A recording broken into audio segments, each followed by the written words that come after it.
Welcome, welcome. What's going on, you guys? This is Eric Grant coming to you guys live from Santo Domingo, Dominican Republic. No, I'm not from Dominican Republic. Moving back and forth from Latin America to America. I am a black man raised and born in Chicago, Illinois, raised in California, Compton.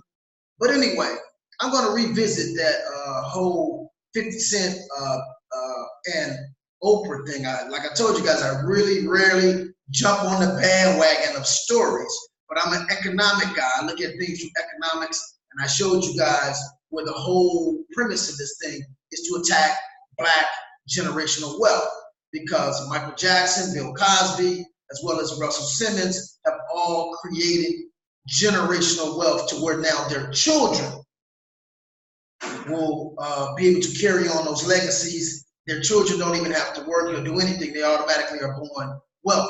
So that's the whole thing I saw on the first video, dealing with money, with this whole Oprah and Russell Simmons and 50 Cent thing. Now I'm seeing something different. I'm seeing something that everybody missed. And I gotta talk about this, what I'm seeing that you guys have missed. Because again, we're dealing with economics. We're dealing with money.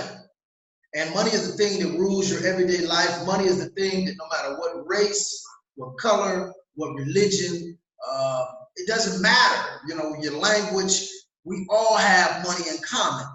And if black people don't really learn to master the game of money, then we're going to continue to be a permanent underclass. Now, of course, we have a few black people that slip through the loops and make a few dollars and stuff like that.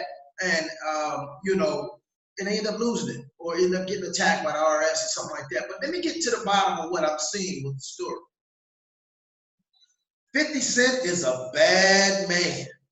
You guys all missed this part right here. Okay, 50 Cent has just took down one of the biggest, powerfulest persons in entertainment with 5 sentences. One Instagram little comment he made has shook the world up and has actually buckled the knees of one of the most powerfulest black women ever in the history of entertainment, Oprah Winfrey. And so what I don't like about this situation is I'm hearing a lot of black women who are making excuses for Oprah. I'm hearing a lot of black women saying things like, well, you can't question Oprah. Why? Because she's a billionaire? I mean, if you're wrong, you're wrong. And this is the problem with our people, to me, is we need some kind of, check and balance system. We don't have that. We don't have any loyalty to one another. And we don't hold our people accountable for what they do. Especially when you become successful as Oprah. It's like, oh, well, Oprah can do anything. No, you can't do anything. Especially if it's detrimental to our people. Now, let me share this again. Like I said, everybody is missing this part. That 50 Cent is a bad man. I'm sorry, man. He's a bad man. He trolls the internet, and he's learned how to use the internet as a powerful tool, in a sense that, like I said, with his little comedy made on Instagram, he has buckled the knees of one of the most powerfulest women, not just women, persons. Network. Oprah's a network. And he has her knees wiggling right now with just one comment on the internet. He doesn't have the power she has. He doesn't have the influence she has in entertainment. He definitely is not a billionaire. He makes one little comment and shakes the world up. That's the part I want you guys to see, how powerful we are as individuals when we stand up and we speak in accord to truth. It is the truth that is reverberating everybody out there. That's what it is. It is what it is. 50, I got to give you a props, man. For real. I met 50 Cent one time. I was actually working out with him at 24 Hour Fitness. And he came in there and he was working out. And I saw him. I didn't pay attention to him. One of my buddies was actually on a set with him. So he knew one of my partners. And so they, was working out. And I didn't notice 50 because he had just came off that movie where he lost all that weight. So he's kind of in between that weight and himself. So I didn't really notice who he was. But anyway, 50, man, I got to give you props, man. Give you a shout out, bro. because you've learned how to master the power of influence on social media. And I don't care how big you are in entertainment, how big of a media mogul journalist that you are, the social media can take your behind down. And that's what I love about social media, is because it puts the power in the smallest, littlest person. It equalizes power, and it doesn't allow a person like Oprah or any main anchor person to abuse their power in their spotlight. They can be checked by anybody out here.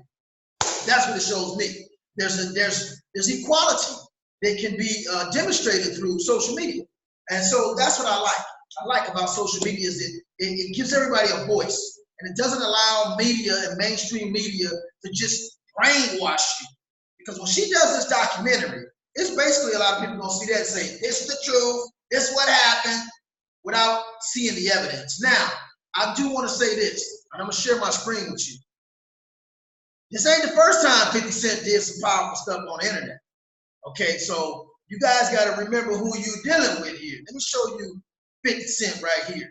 Here's an article, and I remember, y'all forgot this. 50 Cent he had 30 million shares of this company. Right here it says he made 8.7 million, but actually that company went up $50 million in one weekend because of a tweet that 50 Cent made.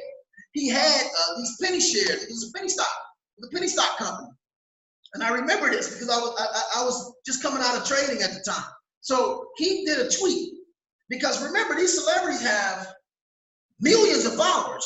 So he did a tweet on how great this company was and woo, woo, woo. And all these people who know him jumped on that stock, and that stock went to $71 million, a $50 million boom in one weekend. I think 50 Cent made about 8.7 million. So this is a bad brother, man. Don't get it twisted. 50 Cent know what he's doing. Him and Oprah been in feud for years, and he watched her, and all you gotta do is watch her. And he watched her and said, you know what, she's not right, and he put her out there. And now it's just like it's like putting gasoline on a fire. Everybody taking off with it. So I wanted to point that part out to you guys, how social media, the impact of your influence, of your sight, your view. You got to remember, we all see things different. Everybody doesn't see the same thing. And that's why the most successful people have a group of people who can objectively disagree with them, because their mind might be geared to see more linear, and someone else's mind might be geared to see more lateral. Somebody else's mind might be geared to see more technical. So you need all these different viewpoints in order for you to make good decisions. And so I'm just saying to you guys, social media can be used in a very, very effective, positive way. So 50 Cent, I applaud you, my brother. I applaud you, because you took that woman down by one statement that you made. Wow. Now, I just want to also revisit this story, because I was looking at some pictures of Oprah here over the last couple of days, and I'm looking at her with Michael Jackson. You know, she did that story on Michael Jackson. That was dirty, man. That was a dirty, dirty, dirty story, because individuals who did that Neverland thing, their case has been 5 times through our court, 5 times by 5 different judges, because it was a lot of lies, it was inconsistencies, and they found out these people were actually lying. And so for her to cover that story, and then she ended up apologizing for the story, you know, she ended up apologizing, you know, but Oprah, come on now, you know better. You're a great journalist, and you're using your power to negatively attack these black men. And again, like I said, she's a cold friend. Because look, Mike let her in. He let her in his house. He doesn't give interviews with everybody. He trusted Oprah. He embraced Oprah. And then you're gonna turn on the man when he died. You're gonna spit on the man in his grave. I mean, that's to me is despicable, man. That really is despicable. Let the man rest in peace, man. Respect the dead. And I don't care what you know, like, I'm not, if Michael Jackson raped kids, that's come on now, that's a travesty. But people shouldn't have to lie and make up stories if he did it. 5 times that case got thrown out. Michael Jackson paid one family because he figured he couldn't win because the kid could describe spots on his genitals, which Mike might have been playing with him or something in the pool, who knows? But Mike went to court and fought a case, remember, and won. So we got to be careful about this. Michael Jackson lived a life that nobody has never lived. This time he was 6 years old, he got just rampaged by people.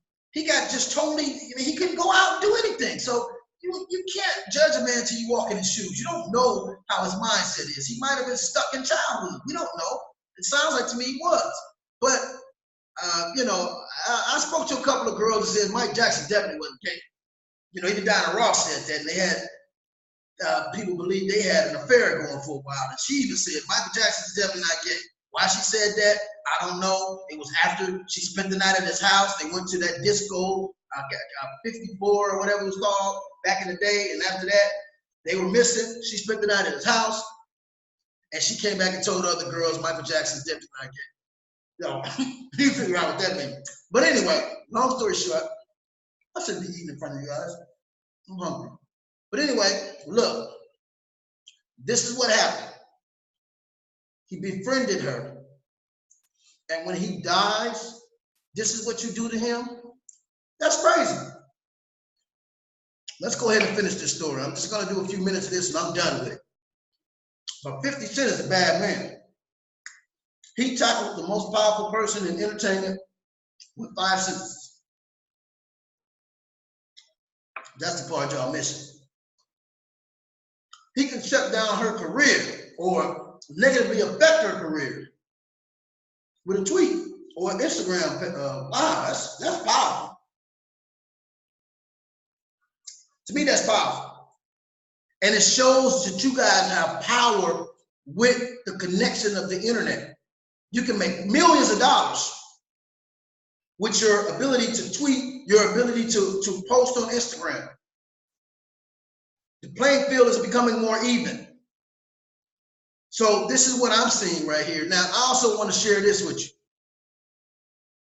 Here's Russell Simmons. I saw this picture here and it made me kind of laugh. Let me see, where is it at? Of Oprah and Russell Simmons. Again, she's not a good friend. She's not a good friend because Russell Simmons said he actually found out because one of his old girlfriends called him and said, hey, some people call me asking questions about you and me and, and Oprah's doing a documentary on you. And this supposed to be your friend?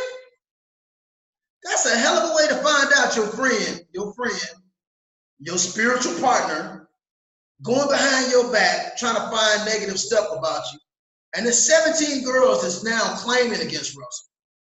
And Russell wrote a letter, and when he found out that Oprah was doing this, he said, Oprah, why are you doing this to me? I've already been through these cases. This is dragging up the past. And he admitted, I was a womanizer, but I haven't raped nobody. He's got letters from these girls' mothers and fathers and cousins and friends that didn't happen.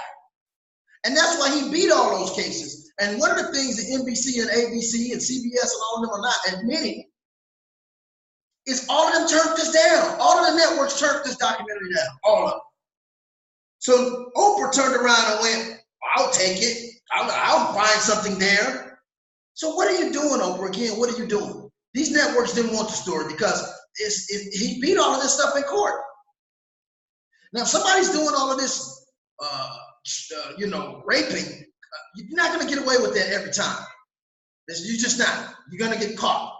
So if he's got 17 cases that he actually beat, and he did 9 3-hour lie detector tests, which he passed all of them.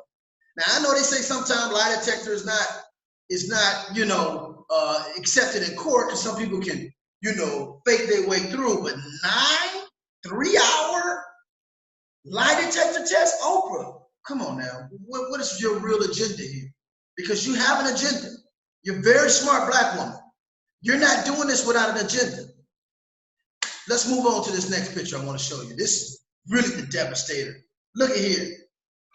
50 Cent said, why you not going after Harvey Weinstein and all these other white guys? It has several allegations against them. Look at all these pictures with her and Weinstein. They've been buddies a long time. Look at this. They've been buddies a long time. Now, you can't tell me that you've been knowing this guy this long, this powerful man in entertainment, and you don't know his reputation, because if he's done all of this to all these women, women talk. I'm pretty sure you've heard about him and his reputation. And Oprah even admitted to herself that he was a bully. She said she didn't like talking to him because he was a bully. He would get on the phone and tell her what she couldn't do on the show and this and that, what she should say. He was a bully. So a guy with that kind of power, with that kind of personality, and you've been knowing him that long, you cannot tell me you didn't know about the allegations against him. That's your friend. Why not do your friend like you did Michael Jackson, your friend, and Russell Simmons, your friend? That's your friend. Why you don't turn on the white folks? See, there's something going on here, and I've always been kind of suspicious, you know, of the way she talked about black men, and so many of our black women are so amazed with Oprah because of her independence and her money. And money doesn't put you above reproof. Money doesn't put you above people telling what it is about you. Okay, so at the same time, you know, it's like, you're not right, Oprah. You're not right, because you're not telling this story. Now, this one picture here really grabbed me.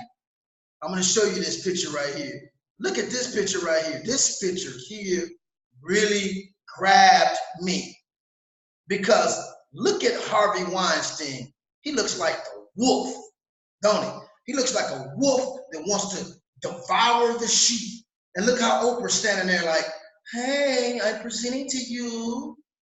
Look, I have a new fresh lamb. Do you like? And look how hey, this is sick, man.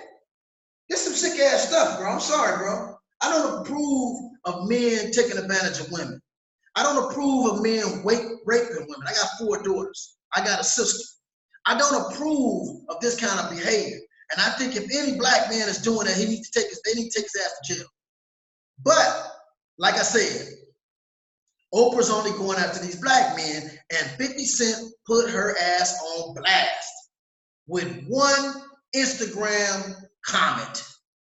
It made us to look at her whole behavior here.